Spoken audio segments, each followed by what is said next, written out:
People who ran into the weird kid from school years later, how did he or she turn out?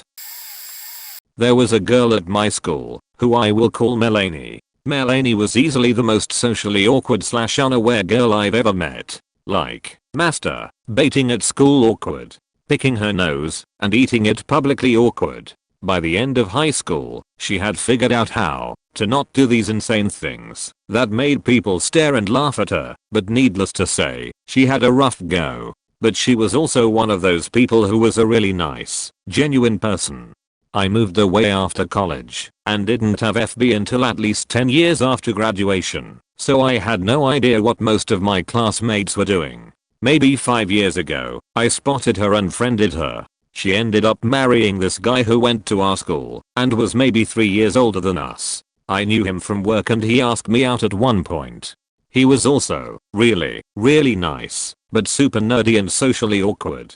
I didn't think about it at the time, but when I saw she married him, I was like, oh my god, they're perfect for each other. They moved to a state that has a bunch of mountains and they don't have any children, so they are always posting all these amazing hiking and rock climbing adventures they're doing together. They go to all kinds of festivals together. Renaissance, I think, Star Trek, horror, etc. They look super happy, and I talked to her grandma last year, who told me they're happy as clams. I'm just so happy for her. Pretty sure I was the weird kid, but runner-up was a very nice, but shy girl who immigrated from China and loved computers, but was incredibly meek. Her conversation was like prying teeth, would only make strange noises in class, etc. And frankly, in hindsight, what little she said at the time makes me realize now she was in an emotionally abusive household. Example, she had some small role in a school play in middle school. I was happy for her when I saw that her mom came, as she said she doubted her mom would come. I asked afterwards, and she said her mom said she looked like a sack of dog bones on the stage during her part. I legit did not know what to say when she said stuff like that, because I was a kid myself. Fortunately, I can say I know how she turned out, and it's a happy ending. We went to the same college, and she was originally signed up for pre-med, because even though this gal was a computer whiz, her mom insisted she had to be a doctor. Within a year though, she rebelled against everything and became a computer science major, the horror, and became a known source of advice for other kids of Asian descent, in particular seeking to stand up to their parents' expectations. She's now a test engineer working for a household name computing company and posts pictures of international travel and various cheeky hobbies, so I guess she was great once she could find herself, and most of the weirdness was imposed upon her. Edit. People are asking how I was weird. Unfortunately, while astronomy is a cool thing to be into as an adult, it is not when you are at an all-girls high school. This was combined with how honestly I didn't know how to interact with a lot of the other kids. I wasn't shy, but had real trouble making friends. Was very ostracized in elementary school too, like kid who sat alone at lunch for years and didn't figure it out until college. There was a weird kid in my middle school who would eat hand sanitizer, cut his fingers, and write 666 on the classroom walls with his blood, and other creepy things. Apparently, he had a crush on me and asked me to the 8th grade prom, but I declined. Fast forward to the last day of middle school, I receive a message from him on Facebook saying he had a huge crush on me and that he would kill himself if I didn't feel the same. I told him that despite what he had just sent me, I wasn't interested. A few months later we start high school, but since there's 4 high schools in my area, a lot of us were scattered around, and we ended up going to different schools. I never saw him again, but through Facebook I saw that he started a relationship with a girl that also attended our middle school. He looked really happy, and honestly I was happy for him. He seemed to have grown out of that weird middle school stage and genuinely seemed like a great guy. Around 2 years later, I was a junior in HS. I go to a local supermarket and just mind my business. The next day I receive a message from him on Facebook saying he was working at the supermarket and happened to see me. I messaged him back and apologized for not seeing him and saying hi. He then proceeded to apologize for all the weird middle school stuff and that message he had sent me on the last day of 8th grade. I told him all was fine and we left it at that point. Now, by the looks of Facebook, He's a workout fanatic and his body has changed a lot. He also seems to be going to college and spends a lot of time with his family. I'm glad he's doing fine. I was the weird kid. Mum was never really around, no father figure. We lived in a half renovated house with animal feces through it because my mum kept her dogs indoors 24/7. We were also extremely broke, like mum would go hungry to feed my sister and I. My mother, on reflection, was mentally unwell due to the depression of losing her mum 2 years prior. She still hasn't recovered to this day. I realized years later my clothes probably smelt like animal feces all the time. I had very few friends in high school. I ended up getting into drugs at 13 to escape from my sheet life, plus I had no boundaries or restrictions from any parental figures. I also lived on my PlayStation and Gamma Boy due to not having any friends to actually spend time with, making me socially inept. Both my sister and I were eventually uplifted by welfare services and I ended up in a boys' home for 3 years, where I finally got the boundaries and basic care I needed. I had a great social worker who worked hard to set me up with a positive future despite my circumstances. I slowly gained social skills and realized I could have a normal life. After leaving school, I realized I had a strong work ethic that led me to work up to holding management positions in basically every business I've worked in since my early 20s. It also got me through university doing a Bachelor of Social Work. Now I'm a social worker supporting young adults to change the direction of their lives and to have a life they can be proud of. I've just been promoted to manage the service I work for and to grow the service so it can be extended to other districts. I guess I've done alright for myself when I look at where I've come from. Edit. I'm also happily married with 3 amazing kids whom I make my life mission to have a better upbringing than the one I experienced. Edit. Quite the response. Thanks for everyone who left positive comments. I'm glad I could share this with you. For those who are asking about mum and my sister became a semi-pro athlete and also graduated uni. She's in a long-term relationship and has a job that enables her to train for her sporting discipline. Mum is doing okay. She's still not mentally there, but she is better than she was, and she does try most days. She loves the grandkids and spoils them every time she sees them. She's got a job now and has held it down for a few months. Her decision making is still poor sometimes, but my sister and I keep an eye on her and challenge her decisions when they are not helpful to her quality of life. We had a kid that would do weird shit in front of other kids for attention. Climb into bins, eat old food out of the bins, let people throw yogurt over him, dive into bushes, that sort of thing. Otherwise he seemed mostly harmless. Ended up in prison for pouring a kettle of boiling water over a guy and a girl who he fancied.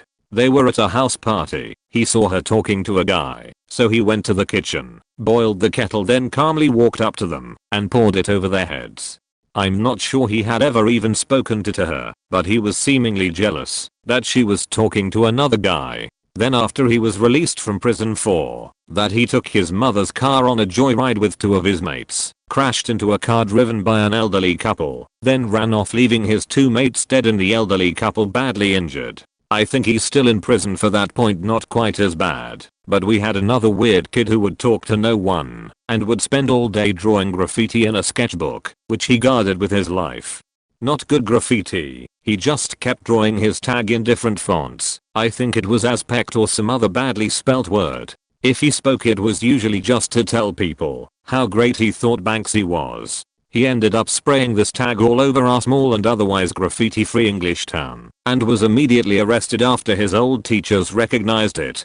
I think the sketchbook was used as evidence. He was then arrested a second time for spraying his tag on the side of the courthouse in front of half a dozen CCTV cameras. I bumped into him a year or so back, and he now works for a charity which runs a kids club in the next town over. He teaches kids how to skate and BMX as well as running street art classes, where they legally decorate the skate park with graffiti.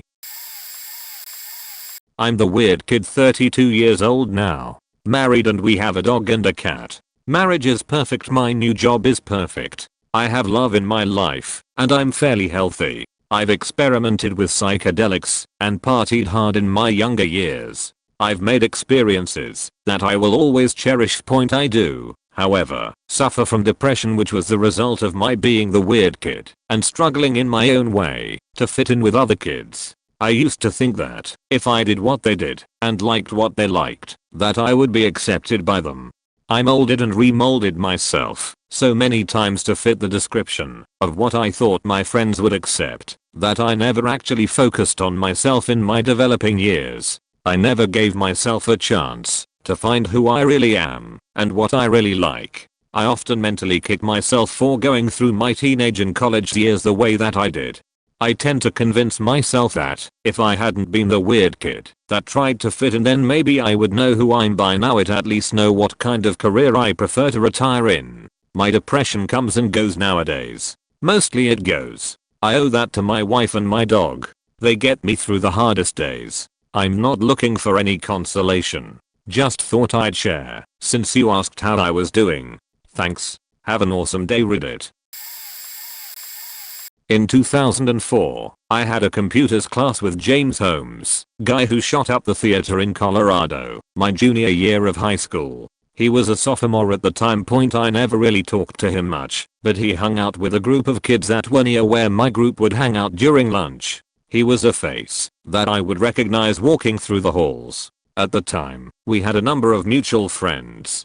One of my good friends is also named James and had been given the nickname Doggy by Holmes to avoid confusion. They were on the same soccer team. Every once in a while at lunch our groups would merge. There was one day where our groups had merged and everyone, except for one person from his group and myself, were still at our spot. I'm not 100% sure it was him, but it very well could have been. Whether this was him or not, while everyone else was gone, something happened where he started to talk about shooting up the school because people were so superficial and fake. I did not take him seriously, but I still recognized how dangerous and odd of a comment it was. As a result, I remember saying something like, "You might be right about people being superficial, but you're better than that. If you did that, then you wouldn't be any better than them. Wouldn't it be better to prove them wrong with your own success?" He then responded by saying something like, "Well, you guys are cool, so don't worry about that. But yeah, I guess you are right." After that, I never really saw him much or interfaced with that group much either. Oddly enough, he ended up also going to the same college I attended, UC Riverside. I had no idea that he had even attended UC Riverside until after the school shooting in Colorado.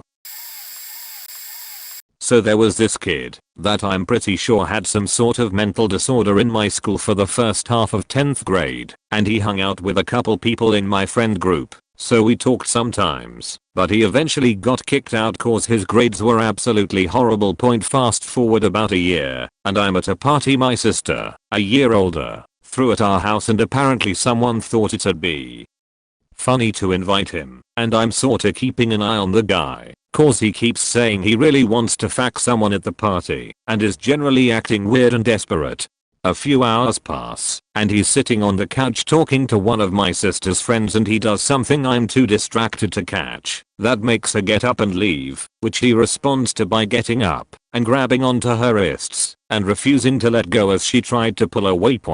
So I stepped between him and the girl and told him if she wants to leave, that's that, and after she did, he just smiled proudly and bragged to me about how he kissed her neck. I promptly asked him to leave and told my friend not to invite him to anything at my house again, and I haven't seen him since. We reconnected in college over a decade ago through email at first, then started going to live concerts together. We are still sort of friends today, though I and several friends of mine have questioned this decision over the years. He is still weird AF. In grade school, he was the kid who talked funny, smelled bad, read the dictionary for fun, was no good at sports or friends, but generally perceived to be smart. He disappeared after 6th grade, and the joke was that he invented time travel and was actually that guy from those commercials who wore the wacky question mark suit and talked about making money through federal grants or some shit. Turns out he didn't really go anywhere, just to a different middle/high school than most of us. He reached out to me in a weird way and claimed I was the only person from our childhood he was interested in talking to. I was also a bit of a loner for being the smarty pants girl who sucked at sports and had few friends. As an adult, he is constantly doing social activities, but also claims to hate most things and people, and is a habitual liar. As a result, I still don't really know what his story is, but my guess is he is on the spectrum, but has never been diagnosed because his parents were super neglectful. He works a corporate job, spends most of his money on concerts, does not drink, writes weird novels, I've read one, and is probably a bigger misogynist than he lets on to me, and he's pretty bad even then. We have clashed several times over his sexist views. They can get a little red pill why, and the awkward question of whether he likes me. I have been very clear that we are friends from the start. An incident last summer made me stop talking to him for 7 months, but we are sort of hanging out again, just more sparingly. I would like to say I was the weird kid. Black lipstick, fairy wings, cemetery picnics, and I built my own coffin, but I was just morbid, having dealt with the deaths of 6 family members in a 2-year period. Not exactly weird. The real weird girl was the one that could talk for 20 minutes about various brands of bug spray, her 2 cats, and the latest Hannah Montana song. We were high schoolers at this point. She was so boring, she could dry paint. After high school, she lost weight, got engaged to her biker boyfriend, and even got a tattoo, despite what the Bible says. She broke up with her fiance, and still talks about her cats a lot, but I mean, I'm single and talk about my cats too, so I can't judge. The other weird girl pooped her pants in class, frequently, and was heavily involved in church. She still is heavily involved with the church, but I'm not sure if she still sheets her pants on the regular. The weird boy who refused to talk works at a grocery store as a stoker, and a boy I thought was normal put a hit out on his mother and pregnant girlfriend. Thankfully his cellmate had more of a conscience and alerted a co to his plan. As for me, my coffin broke. I don't wear fairy wings anymore, not that I'd be averse, and I don't live within walking distance of a cemetery. Still make regular visits though, to strangers and family alike. The black lipstick is still a thing that happens occasionally. I was the weird kid. Raging weeaboo, went to school in cosplay sheet, would slip butchered Japanese into random conversations, also wore this stupid green military style hat incessantly, and carried a stick in my backpack every day that I would throw at people. I honestly have no explanation for that. I don't know why the fuck I was like that LMFAO. But I was also very masculine, which made me a target for bullying as it is. Everything else just compounded on top of it. After I graduated high school, the remainder of my mental health went down the shitter, and I ended up not even stepping foot outside for 3 months, just because of my crippling depression. But now I suppose I can say I'm doing pretty well. I'm only 2 years out of high school, but I'm working a titled position at a local multi-million-dollar non-profit organization for LGBT rights that also pays above minimum wage, all without a degree or previous work experience. I'm transitioning to male finally. I'm going to college. I have amazing friends. I suppose I could be considered "conventionally attractive," even if I don't put much merit into that. And I'm volunteering at my school's GSAP and at the local food bank whenever I have free time. I think I'm doing pretty good. Let me introduce to Josh. Josh was a strange boy in both looks and demeanor. Clearly he was from a poor background, which stood out in school because the overall demographic of the school was upper middle class. So Josh shows up on the first day, slightly grubby looking, barely able to write his own name at 11 years old, and looking like he wanted to punch a wall. He quickly made a name for himself, acting up in class, being tardy and generally being a bit of a nuisance. He'd disrupt lessons, he'd lash out at other students, and he had a clear anger problem. Josh became an easy target for bullies because he would react to their bullying, usually by throwing a chair. It's fair to say Josh had little to no friends. We were a tutor group of about 27 to 30, depending on people coming and going. Not a particularly tight-knit, but we had bonded over a couple of things. A girl who'd had a brush with death was in our tutor. One of our tutors left part way through the year. By year 9 we, for the most part, began to tolerate Josh. Josh as a result became more trusting and calmed down. He still had hell of a temper, and he still was an easy target, but he began to try and socialize a bit more. One day it was a rainy lunchtime, and he came and sat with a group of us, all from the same tutor group. We asked him how he was, and he disclosed to us that his mum's new boyfriend had been showing him gay porn. We of course, being 13 to 14, didn't really know what to say or how to react, but there was a resounding consensus that that was not normal. He'd hinted at a very unhappy home life before. In hindsight, I don't know why any of the teachers didn't pick up on it when things he had mentioned were such a safeguarding risk point. The more and more Josh disclosed more of how miserable his home life was, how abused he was, the more respect we had for him.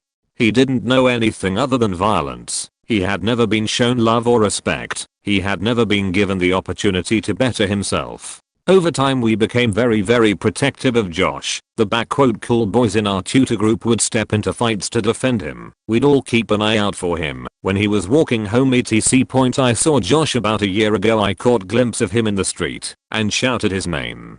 He came running over and gave me the biggest bear hug ever. He told me he'd been working really hard on himself and that he was hoping to get a job in the local comic book shop where he spends hours and hours reading. He seemed genuinely happy and like he'd escaped his abusive background. Honestly, I wish him the absolute best, and I hope he finds both happiness and stability. Names have been changed. So she wasn't weird, but everyone thought she was, and it made me so mad. So I'm from country woods of Alabama, and we had a foreign student from China. I talked to her, and a lot of the discussions turned into political debates about communism vs capitalism, which were never hostile between us. It was actually really informative on both sides. A lot of people listened to these debates because they happened during dead time in class and no one had anything better to do, but people saw her as weird for her views and mocked her, both behind her back and to her face. They made her start crying, and she went to the bathroom to hide her embarrassment, and I had enough. I don't remember what I said or did. I don't remember leaving the room. I just remember being halfway across the school, steaming mad that we had 20+ other students in the room and no one could see what was wrong with harassing a girl until she cried and had to leave. No one ever said anything about her again, at least where I could hear again. The teacher called me in later that day and apologized that I had to step in because she didn't. A lot of kids got Saturday school for harassment anyways. She's at George Mason studying to be a doctor last I heard. Her parents almost disowned her because she didn't make Harvard. Well, since I was the weird kid in school, I thought I'd share some thoughts of my own. For context, in school I was horrendously overweight. I maximumed out at 100 kg/ 210 pounds at age 15, before deciding to change things. More on that in a secretary. Not attractive, socially extremely awkward, social anxiety off the scale, and hence found it difficult to make friends. But I did have a few. At the time I felt they may have been pity friends, but I do still keep in contact with many of them. My best friends in high school were my dog and my cat, as they were the only two beings on planet Earth that I could relate to without feeling nervous. I was always picked last for everything, any kind of sport or group work, which worked wonders for my self-esteem. To be fair though, I did suck at sport. My grades were good but not great. They could have been much better, but I didn't care about school. All I wanted to do was play video games. So I did the bare minimum I needed to pass, and that was that. Actually, that is my single greatest regret. If I could go back in time and change one thing, it would be that I would take school more seriously and work hard for a good grade. The way that I made it through is that I have the best, most wonderfully supportive parents in the universe. I didn't appreciate it at the time, but now as an adult, I'm 32 in a few months, I see how patient and kind they were with me for years with very little appreciation. They always helped and encouraged me, put me into a good private school, so the bullying, although still there, was much less than it would have been in a public school. Things changed around 11th grade, when I got tired of being fat, for starters, and started to take responsibility for my appearance. I basically hated being overweight so much that I starved myself down to 75 kg/ 160 pounds by will alone over the course of about 18 months. I didn't suddenly become Mr. Popular, mind you, but it did help with my self-esteem. When I left school and went to university, I started going to work on my social anxiety. At first I just tried forcing myself to make eye contact with people, initiate conversations, etc. I actually made a list of all the things I hated doing and started doing them one by one, which sorta worked over time, but also sucked. Imagine going into the woods and barefist boxing a grizzly to get over your fear of bears. I have many emotional scars from that time, and it is not a recommended approach, even though I did improve somewhat. What really helped in the long run was getting to the bottom of why I had such anxiety, rather than just going after the symptoms. I'm a devout reader, so I borrowed/bought every book I could find about shyness, anxiety, even a few of the how to make friends and influence people kind of self-help books that I had formerly looked on with disdain, but I figured, hey, what do I have to lose? I found even the bad books had one or two good things in them, so I basically made a list of all the things that they said in those books that I identified with and worked on changing those. The main one was I realized that I was subconsciously getting my self-worth from the approval of others, which meant I could never relax around them as I was always worrying what they might be thinking about me, rather than just enjoying the conversation over time, and it did take years. I slowly reprogrammed my mind into healthier ways of thinking, and slowly but surely I really did improve. I also realized I really wanted a girlfriend. I was about 25 at this point. So instead of just waiting for a girl to fall into my lap, literally and figuratively, I took action, threw out all my sweat pants and t-shirts, and started wearing jeans and button-up shirts, with collars and everything, got rid of my sparks, read every book on marriage I could find, and worked hard to be the kind of guy that a woman would actually find attractive. Later that year I successfully got my first girlfriend, who is now my wife, and we are 3.5 years into a very happy marriage. I'm 3/4 of the way through my second master's degree, and life is going pretty well. I still am shyer than I would like, and still make embarrassing social faux pas from time to time, but even though I lived through the last 15 or so years of my life, even I have no idea how I got from there to here. TLDR, I was the weird kid at school, now I'm doing pretty great. Super late to this thread, but I thought I'd add my story anyways. Way back in elementary school I sat next to this kid, Austin. He wasn't too strange most of the time, but he certainly had his quirks. Any second of free time he had was spent drawing control panels of airplanes on pieces of paper and then miming the motions of a pilot, accompanied by airplane noises with his mouth, and of course communicating with air traffic control. Games of kickball during recess came to a halt when Austin saw a plane flying across the sky. He'd point up to it and inform everyone of the model number and any other info about the plane in question. He was a small airplane savant, but it quickly got old with the rest of the class. He would be teased about his love of airplanes. Kids would laugh as he sat at his desk in the corner and made the whoosh sounds of his imaginary plane taking off of the runways. They'd ball up his drawings and toss them in the trash when he wasn't looking. They'd tease about how proud he was of his new airplane t-shirt. You know how mean kids can be, but Austin never relented. He did the same things he always did until he moved away. It might have been 5th grade when he moved away, and we never saw him again. I wasn't great friends with him, but he was enough of a character to leave an impression, and I never forgot about him. Fast forward 20 years or so, I get that bug to search for old names on Facebook, and his name pops into my head. After some quick searching I find a profile picture that is most definitely him. He's wearing aviator sunglasses with a headset and microphone and the biggest smile you've ever seen. I click on the picture and sure enough, it's him, and sure enough, he's actually a pilot. I got the biggest goofiest grin across my face when I realized that this weird kid that everyone teased became the guy that grew up and lived out his dream. He flies planes for a living and does what he pretended to do at his desk every day. I don't think I've ever been more happy for someone else than I was for him. We had a guy at my high school who had what I'd consider a significant mental impairment and was part of our special ed unit. Every single morning, tea and lunchtime, you'd see this guy miming the actions of using a whippersnipper and a lawnmower and would mow the grass where there wasn't any grass. I mean the basketball courts, car parks, pathways, literally everywhere there wasn't any actual grass. He'd pull the cord and start his invisible mower, fill up the fuel every 10 minutes or so, change the cord on the snipper, empty the catcher when it was full, the whole works, and he'd do this every day, every morning, tea and lunch break, rain, hail or shine, for 2 whole years before he graduated. But everyone said he'd done it since his first day of high school 8 years later, and I randomly run into him.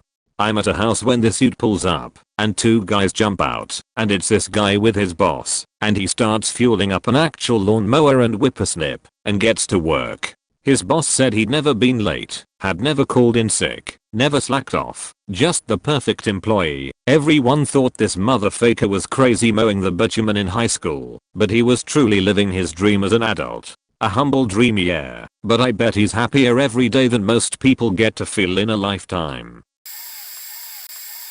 I was the weird kid in school. I was emotionally abused at home and bullied at school. I hated my parents, I hated my classmates, and I hated myself. Thank God I grew up before school shootings were a thing, or my life may have turned out a lot different. All I ever wanted was love and acceptance. That is what we all want, and not getting it can royally fuck us up. I attempted suicide by overdose a few times and overdosed a few times accidentally, but somehow I always woke up, sometimes in the hospital, after having my stomach pumped. Being told I was worthless over and over, and being treated as such convinced me I was. And let me tell you, that is a very bad place to be. Today I'm almost 50, married, and have 2 very cool kids who know I love them. I have an absolutely wonderful and loving wife who was also a bit of an outcast. I'm also a recovering alcoholic that is still looking for love and acceptance even though I already have it. There never seems to be enough, but hopefully one day there will be. I just want everyone to know that no matter what you believe or don't believe, it all boils down to that we all came from the same place, are made from the same stuff, and basically want the same things, and that is to be loved and accepted. We'll call him Luke. I actually really liked him. He was pretty funny and into cool shit like video games and fantasy. Point like even to this day I can't diagnose what mental disability he had. It's like nothing I've seen since. But his mental disability plus his family issues meant his was truly on the highest difficulty point. His mother was a paranoid schizophrenic with dementia. Every time I was over his house to play, she would sit there in vegetative state in order to not acknowledge I was there. Luke's brother had learning difficulties as well, and was oftentimes hyperactive. He was actually fairly grounded as he was the better looking one, so naturally he had a lot of friends. The worst one was Luke's dad. He wasn't abusive or anything as far as I know. He was stern, but you could tell he loved his family. But he had an addictive personality, like, to the maximum. Any substance that is addictive, he would get addicted to it. Point I remember, when I first met him, his thing was chewing tobacco. He'd chew that sheet literally all day. His teeth were black.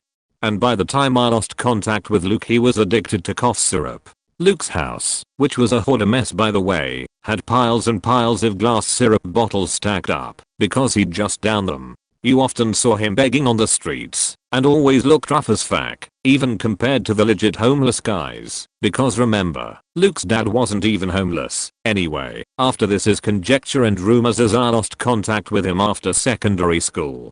His mother died, and his father lost custody, and Luke and his brother moved in with a relative who was very outgoing and encouraging. His dad is now in and out of mental institutions, and not doing very well at all. Point anyway, despite all this, I saw Luke as I drove by him a few times. He always wore a wacky suit, and I always clocked his trademark twitch and him muttering to himself, which I always liked. He was always walking towards college. Point anyway, turns out despite his circumstances, he went to college and got fuckloads of qualifications.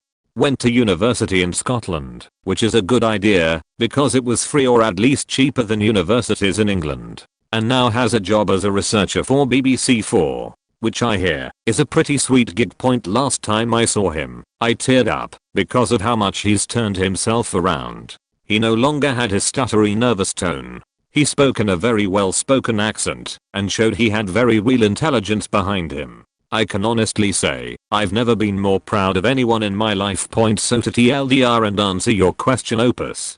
He turned out alright.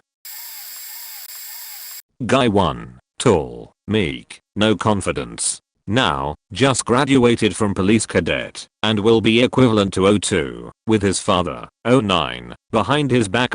Guy 2. Thin as a stick, weird penchant for gay stuff and weird alternative visual art. Now, proudly gay. Professional animator involved in world-class projects. Guy 3. Remembers it all, kind of autistic child. Now, lawyer. Remembers text in exact detail. Bully 4. Tried to slash my face in school and got away scot-free due to learning dysfunction, LD, or something.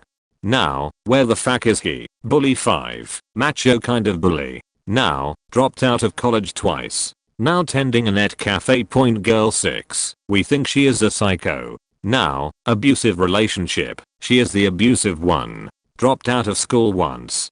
Talked about being a patisserie. Didn't come through. Tried to cosplay. Has minimal cult following. Generally unsuccessful. Rapist 7. Known to have rapped a classmate. Macho as fuck. Extremely intimidating, like always on steroids. Sometimes later, physical confrontation. I had to cling to a hidden switchblade because this faker could go off any second. Now, tried to run an anime business. Has a complex about maintaining public rep. Never heard from him again. Me 8. A lot of weirdness and a dose of ADHD. The kid who guessed his way into a primary school screening and exclaimed computer engineer when asked what do you want to be when you grow up. Now, assistant professor in a national university, researching new computer networks technologies. I believe I was considered a weird kid at school. I had friends and everything, but I did get bullied for a lot of things. But last Friday I was at Goodwood to watch the horse racing and to see Steve Aoki, and after the races I was walking towards where Steve was going to play when I saw a girl I knew from school. She was one of the popular kids. So I went over to her to say hello and see how she was. The first thing she said was, "Oh my god, Siren." I was sorta shocked she knew my name, and then we was going on about how good I looked. The suit I was wearing probably helped, but after a few minuets she started to tear up, so I asked why. And she was just really happy to see me and was glad I was doing well, so I wiped the tears from her face, and then she gave me her number and a hug before we went out separate ways. Unfortunately she does have a boyfriend, so I can't try anything, but I have to say she made me so happy, and I had such a high from it. In a way, it would have been because I was bullied and everything at school, but I do hope her the best, as she's such a beautiful person inside and out, and I'm glad she's doing what she loves, hairdressing, and I'm glad I'm doing well too. I was the weird kid. I grew up in a household where the kids were ornaments and shouldn't require any maintenance. My brother was fine with that. He was tall, muscular, good looking, funny, so he made friends easily and fit in everywhere he went. I, on the other hand, was nerdy, wore glasses, had bad acne, crooked teeth, and had no idea how to interact with people because my parents hardly ever interacted with me. I made so many mistakes with people because I had no role models. My parents would have adult friends over for an evening. It was like a gathering in the 1800s with polite conversation over a glass of wine and hors d'oeuvres, and that was the extent of my social exposure. On top of that, I had the normal desire of every kid to earn their parents' approval and attention, but nothing I did was ever good enough. No grades were high enough, no skill at gymnastics or ballet, or diving or ice skating or skiing, or martial arts was good enough. So of course I started to act out to get attention. I stole things and got caught. I got in trouble at school. I got bullied really badly. That one wasn't my fault. They mocked and beat me because I wore glasses and had braces and has a gorgeous brother who did nothing to help me and in fact gleefully made things worse. I got my academic sheet together and got 3 university degrees, which actually got a nod from my dad, but that's it. So I started to believe I was unlovable. Obviously something was wrong with me, and I was unworthy of love or attention. I must be a deeply flawed human being that no one can love. I carried that feeling with me for a long time. I pushed away 2 husbands to reinforce my self-loathing. See, I'm unlovable. But then I met someone who saw past all that and refused to be pushed away. I threw everything I had at him, and he stuck with me, finally making me realize I have some worth. I still have my moments, but when I do he tells me how much he loves me and what a great person I am. I'm so lucky to have him. We have 2 fabulous kids and I tell them all the time how wonderful and great they are and how much I love them and how much I love spending time with them. So overall, turned out pretty well.